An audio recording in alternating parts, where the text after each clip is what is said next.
Hello, this is Shellye Archambeau, and I'm getting ready to start my live on Instagram. So bear with me for just 1 minute. Okay, here we go. Hello, everyone. This is Shellye Archambeau, and this is my monthly AMA, Ask Me Anything. I put this time aside each month to be able to address questions, concerns, comments that people have so that I can help you with career, with how to do work-life integration, whatever it may be. This is my way of just offering my time and my perspective in hopes that it can be helpful to you as you build your life and your career. So thanks so much for joining. And this will be posted on both my Instagram story as well as on my YouTube channel, where it will remain. So if you want to view or recommend to others, just sign up on my YouTube channel and you will be notified every month when these are scheduled. So welcome, everyone. I see people joining on both platforms. Thank you very much for making the time. So let me tell you how this works. I've received some questions in advance, and I'll go through those, but I will also answer questions that people put in the chat. So please feel free to put in any questions that you might have, and I'm happy to answer. Doesn't mean I have all of the answers, because frankly, I don't. But if I don't know, or I don't think my advice is valid, I'll tell you. Otherwise, I'll at least share my perspectives. Okay, let's get started. So first of all, a lot of people joining on Instagram. Let me just say hi back and wave. So thanks very much, everybody, for making the time. And I see folks on YouTube as well. All right, let me get started. First question. In a political workplace, how do you get people to share their perspectives and plans? How does one influence people for support? Does bootlicking, which I assume means you're fawning over your bosses, work, or does developing friendships help? Okay, so first of all, every workplace is at least a little political. Once you get more than 3 people together, there's going to be some politics. All politics means is that there are conversations, perspectives, things that are not necessarily shared with absolutely everyone. And as humans, we tend to have relationships with people that we feel closer to, that we feel we can trust more, etc. So as soon as that starts happening, you end up with this whole political environment. So it's important to learn how to work in a political environment. Now, what helps? What helps is, yes, absolutely building trusted friendships and relationships, because not all work relationships have to be friendships. A relationship means that you've developed respect and understanding for each other. And therefore, you create a level of trust, at least from a business standpoint. The more relationships you have, the more you will be tied in to what is happening, what people are thinking, the more likely people will look out for you, and the more likely they'll be willing to share. So building relationships is the best thing that you can do to create an environment that will work for you, even when the environment itself is political. And by the way, just fawning over people, bootlicking, if you will, that doesn't work. People know when you're not genuine. And if you're not genuine, you're definitely not going to be able to develop trusting relationships.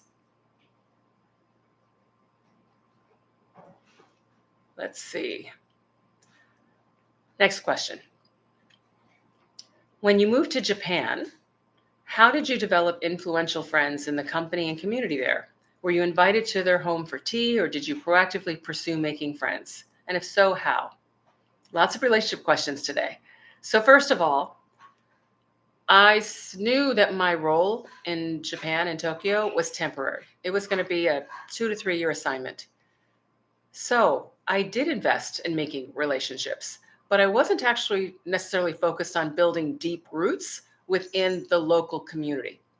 So where did I focus? First, I focused on other expats, other folks that were working for my company or other companies from America, and working on building those friendships, because those friendships would last once I actually left Japan.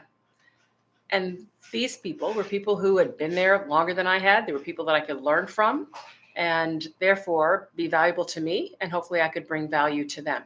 So first suggestion is focus on others that are in similar situations, because when other people are also new, they're more apt to want to create relationships as well as friendships. The other is, how do you develop relationships with work colleagues?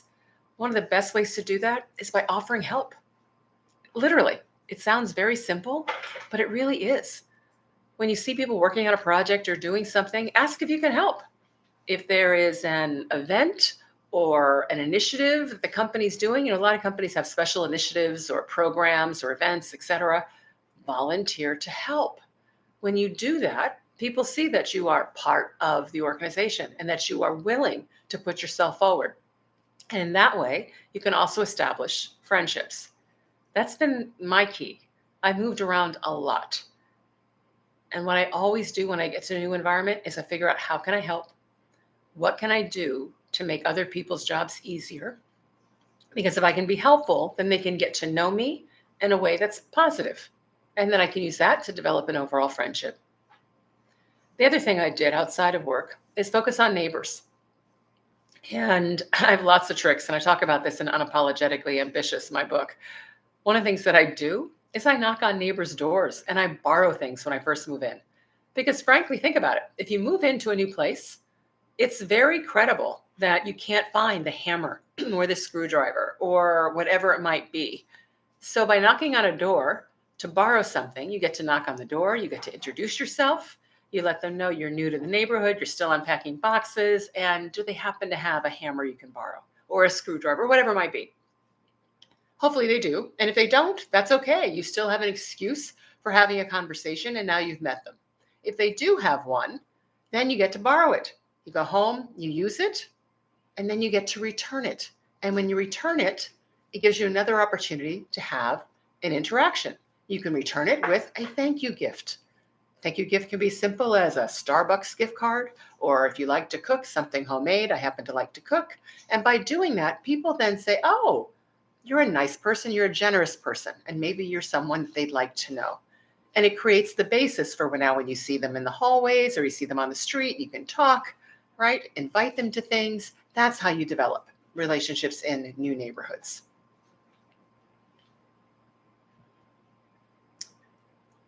Let's see. Next question. How did you handle the relocation in terms of housing, money, children, language?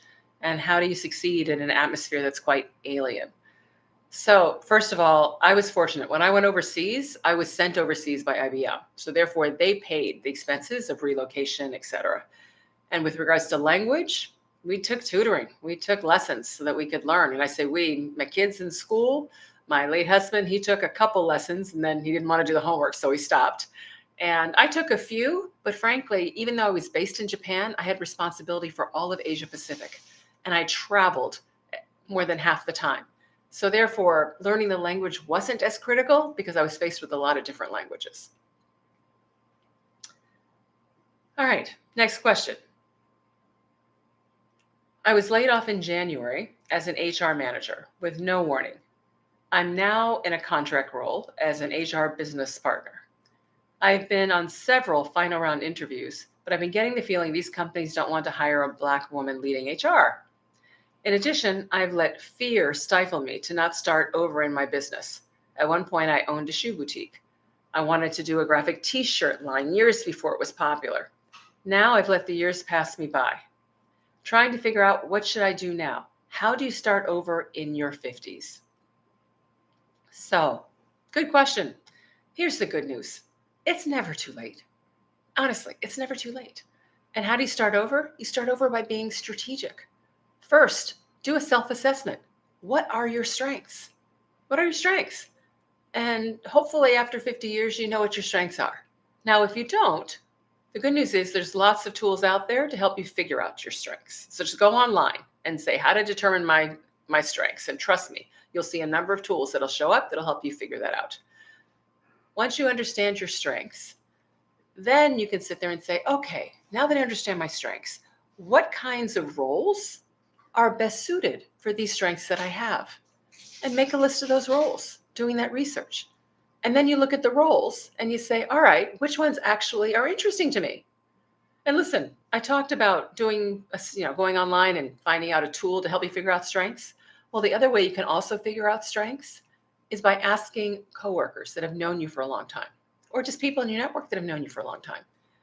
Believe me, people who know you, they know what your strengths are too. And they may have some very interesting perspectives that will help you also identify those things. So once you figured out your strengths and then you've done the work to identify what roles kind of fit those strengths, now decide which of those roles sound interesting. And once you understand that, then go after those roles. Try to find people who have those roles so that you can learn a little bit more about them. And then you can figure out what gaps you might have, whether it might be skill set, whether it might be experience, to be able to compete for those kinds of roles. Fill the gap. Whether it's taking a course or getting a level of experience in a different role until you compete for the one that you want. And then network. Talk to everyone that you know in your network to say, I'm interested in XYZ kind of role. Do you know any company that has an opening? Do you know of anyone that I should talk to that might be in this kind of role or industry? But that's how to do it. Be intentional, do the work, and then be strategic about how you go after it. But it's never too late. Okay, next. You've spoken about having a supportive network in order to build a successful career. In your case, a primary source of this support came from your husband, and you leveraged the fact that you had spoken about your futures together long before you were married. Absolutely. Looking back, if your husband had outgrown your dreams after marriage, or if he had chosen a different path, different from the one you discussed, which would have meant going off course for your own dreams, what would you have done differently? That's a really hard question. And it's a hard question because there are so many ways to intervene before things go completely off course. It's not like one day he would have woken up and said, oh, I know we agreed to do X, but I want to do Y. Odds are if he wanted to do Y, he would start thinking about Y a whole lot earlier before he set his overall mindset. So one of the keys when you are building a life together with someone is you have to have ongoing and transparent conversations and encourage them.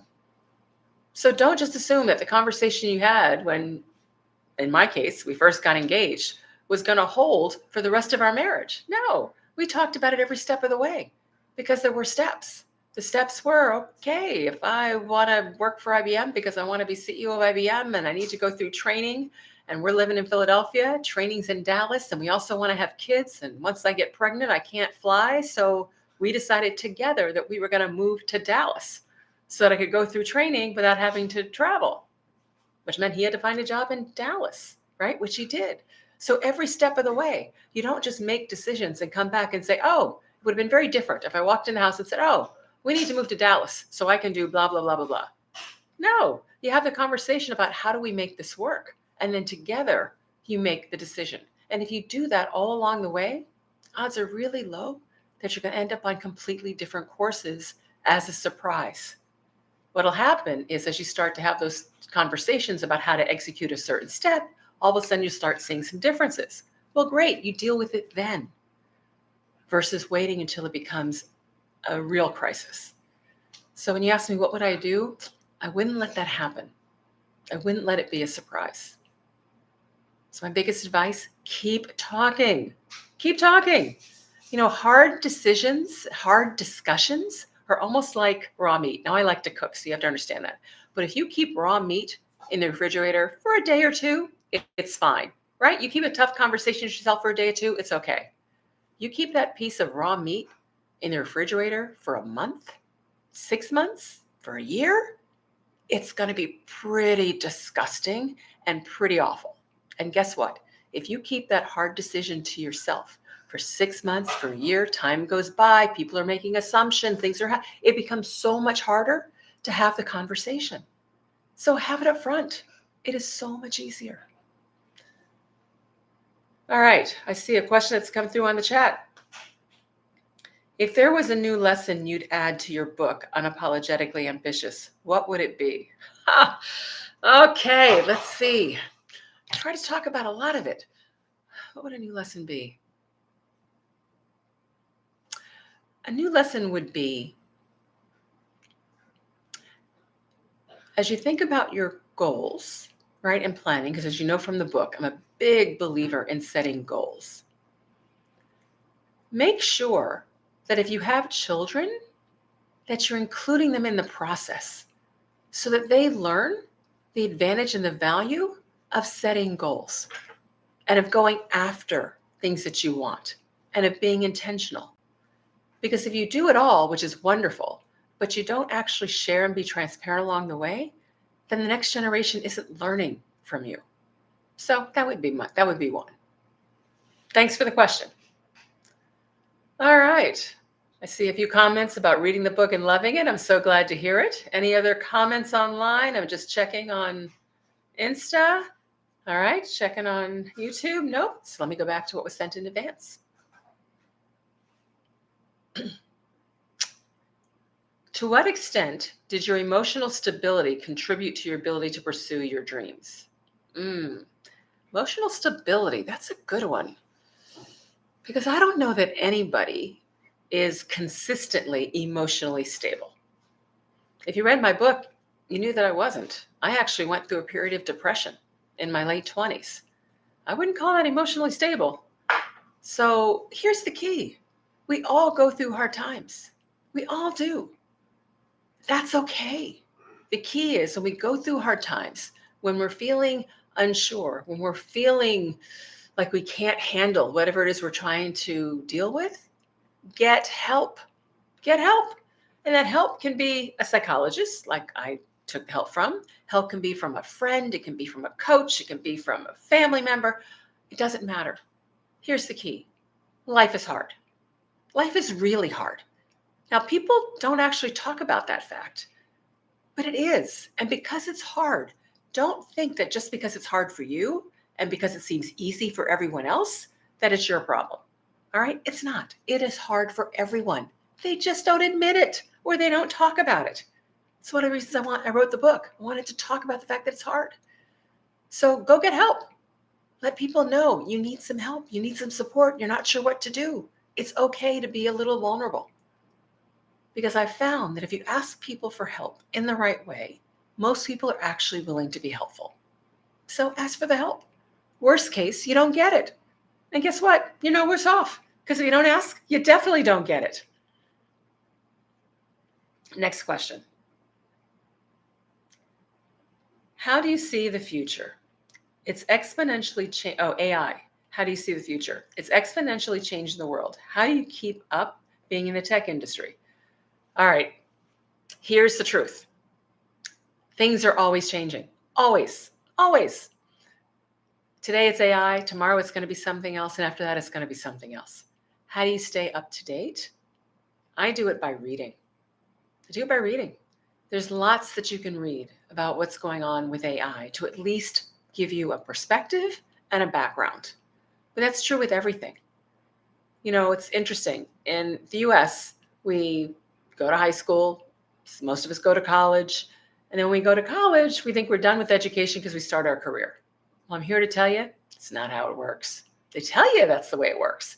But if you don't actually continue a lifelong view of learning, then you're going to find yourself outdated over time. And that over time can be as quickly as 5-10 years because things do change. So you actually need to be a lifelong learner. And the best way to be a lifelong learner is read. Now, if you aren't good at reading, good news is there are Audible books, there's podcasts, right? There's videos, there's all kinds of things that you can do to try to keep up to date with what's going on. You can join groups to talk about these things. But the key is you have to. There's no other way to stay relevant as you go forward. And staying relevant is what allows you to continue to build your career, to continue to contribute in a positive way, continue to grow and to impact. Great question. Next one.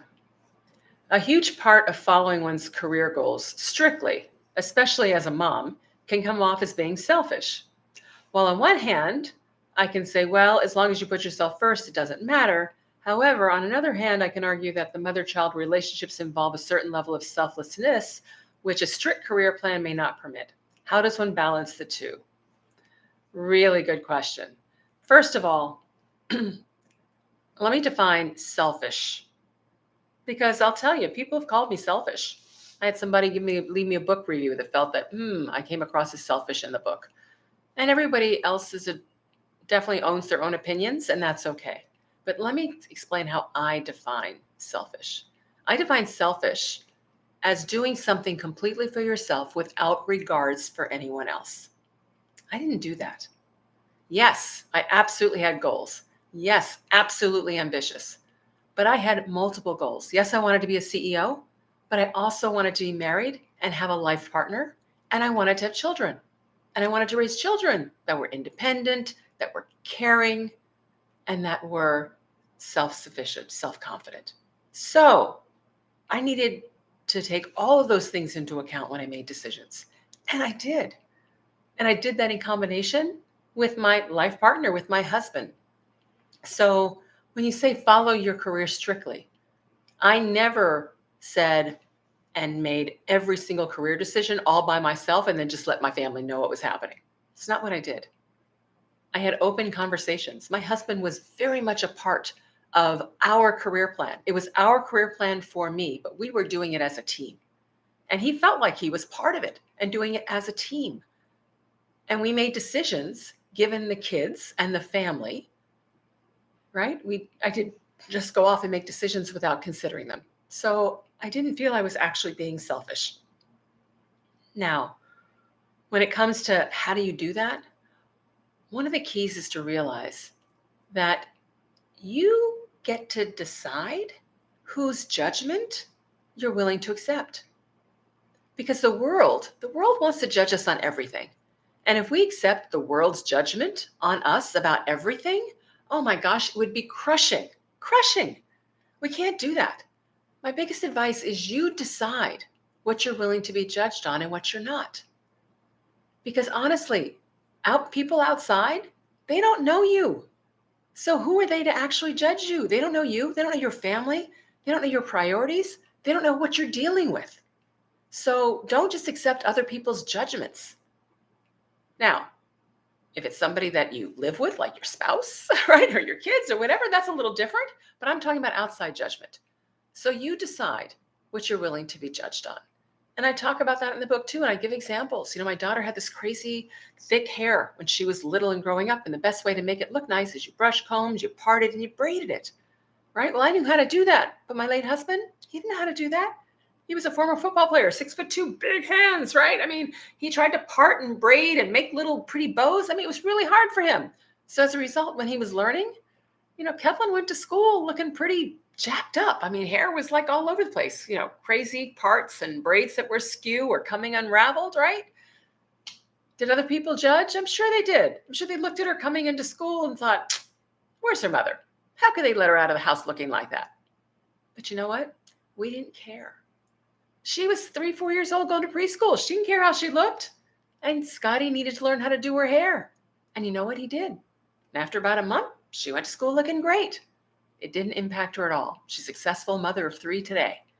Right? So you decide what you're willing to be judged on. Don't let the world crush you with all the judgment they want to put on you. They don't know you, so you don't have to accept their judgment.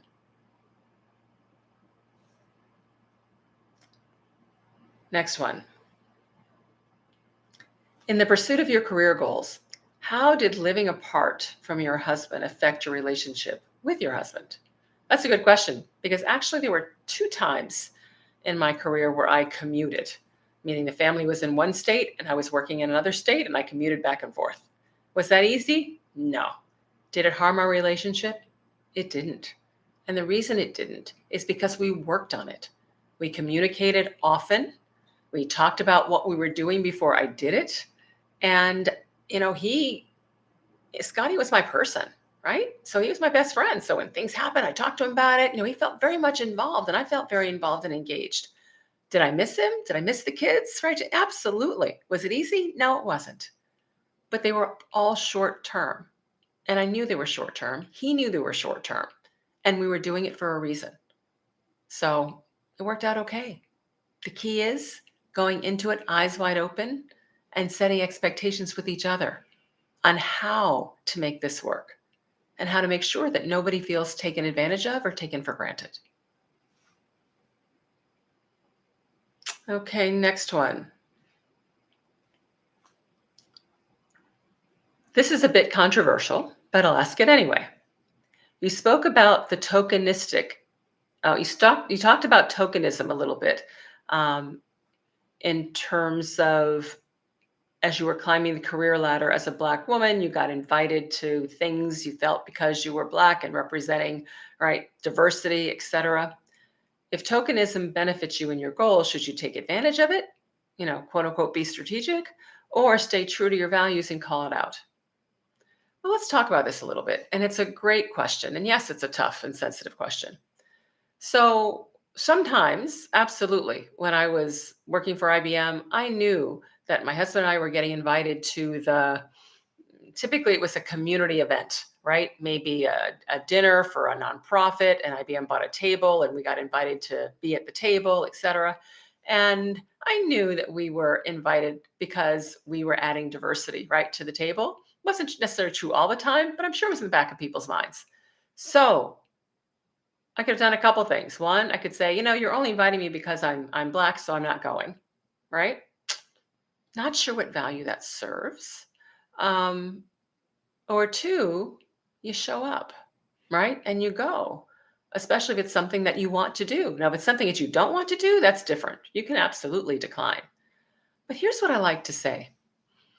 People get all caught up on why the door opened for them. Why did they get this opportunity? Did they get it because they were a woman? Did they get it because they were Black? Did they get it because they were Hispanic or disabled or right or a veteran? Right? Did they get it for some reason other than, quote, they were qualified?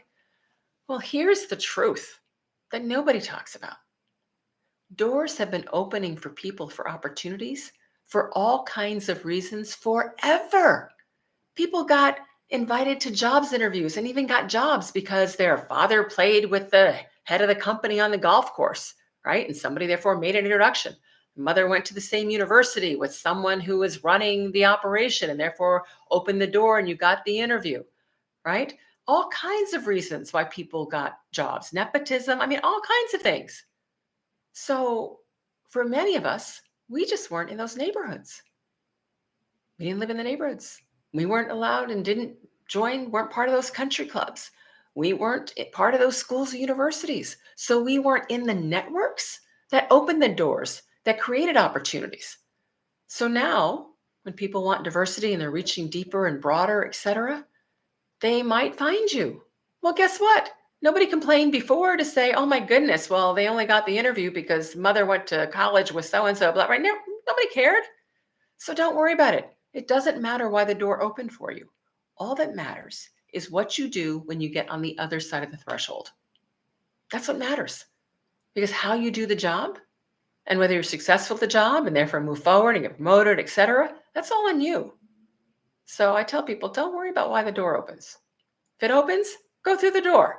The door opened for other people for all kinds of reasons before. Okay, next. And I'm looking. Feel free to add questions online. I'm looking through quickly. Thanks very much for all of you that are joining on Instagram and YouTube. It's wonderful to see the variety of folks joining. All right, let me see if there's any questions here. Let's see. Nope, I don't see any questions here. Let me go back to the ones submitted in advance.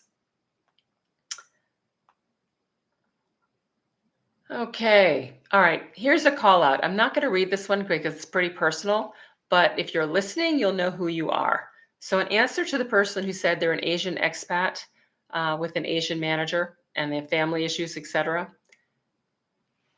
here's my advice. You need to decide the life that you're going to live. I have found that it's really hard to live your life for someone else and truly thrive and be successful. So you need to figure out how to live your life for you. And if you need help and support, find, like I did, in terms of a psychologist or counselor or someone that you can work with that can help you through it. So that's my advice. All right, next. My role was impacted due to downsizing. Yeah, that's happened to a lot of people lately. I got hired for another one, but now I'm facing a brand challenge that I did not execute. How do I change my brand? All right. So if someone's branded you as, okay, if you got laid off, then maybe you didn't execute, and that's what people are saying. The best way to counter that brand moniker is to actually do the job you have really well, right? So whatever job you have now, make sure you are actually executing well. But it's not just doing the job. It's also making sure that, frankly, others know that you've done the job. So as you are executing, right, take advantage of opportunities to let people know what you've done. When they ask you, oh, how are you today? You can say fine, or you can say good, or, I'm doing all right. But if you do, you're wasting an opportunity. The best way to do it is to respond by saying, when they say, how are you? You can say, I'm doing great. I just completed the last program, blah, blah, blah, blah, blah, ahead of schedule and under budget. Right? Is that bragging? Only if you drag it out. If you say it less than 30 seconds, just a quick one, how are you doing? Oh, we just closed a great big deal that we've been working on for 2 months, right? So excited. That sounds like good news, and you're sharing, and it's quick, and somebody asked you how you're doing, so you've just answered them. So number one, let people know what you're doing. Number two, change your language. Incorporate language in how you talk that reinforces the fact that you do execute. So you want to be someone that where you say, when somebody's talking about a project or a program or a new responsibility for you, you might just ask a clarifying question. Okay, I just want to understand exactly when do you want this due and what's the format or whatever it might be. And then follow it up by saying, and the reason I'm asking is I want to make sure that I always meet the commitments that I make, right? So you're starting to add language that validates what you are and what you do. So those are things that you can do to change your brand. But it comes down to actually doing it and then making sure people are seeing that you're doing it, and then changing your language so that when you talk about yourself, that you always are referencing the fact that you are someone who says you are someone that does what they say they're going to do. You're someone who always ensures that the job gets done, right? Just put those little monikers at the end of what you say and what you talk about. Okay, next one. If you've been turned down at your company for a few opportunities, yet you have the skills needed and love the company you're working at what point is it time to move on and grow elsewhere? Well, first of all, before you decide to move on, because you've now invested in this company, they know you, you know them, make sure you understand why you're not getting the opportunity. Have you asked? Have you asked them why? And when you get why, make sure you ask enough questions that you actually understand it. So the why might be, well, we just haven't seen you demonstrate X, Y, and Z, or don't think you are analytical enough, or right, you want to get the feedback on what is it. And then once you understand what it is, talk to them about how to address it, right? So if they tell you, I'm making it up, they tell you you're not analytical enough, you can say, you know what? I really want to work on that because I do want the promotion next time. What suggestions might you have for me on how to build my analytical skills? Or how would you like to see those skills demonstrated? Maybe you just haven't had the opportunity to demonstrate the skills. But don't just leave when it's not happening. Make sure that you ask for and get feedback, and then you work on resolving whatever that issue is and do checkpoints. Don't get the feedback, then work on it for a year, cross your fingers, and hope that it's going to happen next time. No. Get the feedback, start working on it, and then like every couple months, say, hey, you suggested I do X, Y, Z. I've done X, Y, Z. Is this what you were expecting, right? Is this what's required? What else do you want to see from me in order to promote me? Because what you're doing now is you're qualifying that promotion every step of the way. So then it gets hard. If they tell you, yes, you're now doing it, yes, it's what expected, then when it's time for promotion, they really don't have a reason not to promote you. And then if they still don't, after all that, then it tells you that it's not a place that you can grow and thrive. All right. Thank you very much for the feedback, Brittany. Just got a feedback on loving the book. Okay, let me go back and see if I've missed anything. Those were the questions, everyone, that I was sent in advance. I think I've answered everything I've seen come through online. Thank you very much for joining in on my Ask Me Anything. I do these once a month. You can register on my YouTube channel to get notified when the next one is. And I appreciate all the questions, and everything is welcome, personally and professionally. This is Shellye Archambeau, author of Unapologetically Ambitious, signing off. Have a great day, everyone. Bye.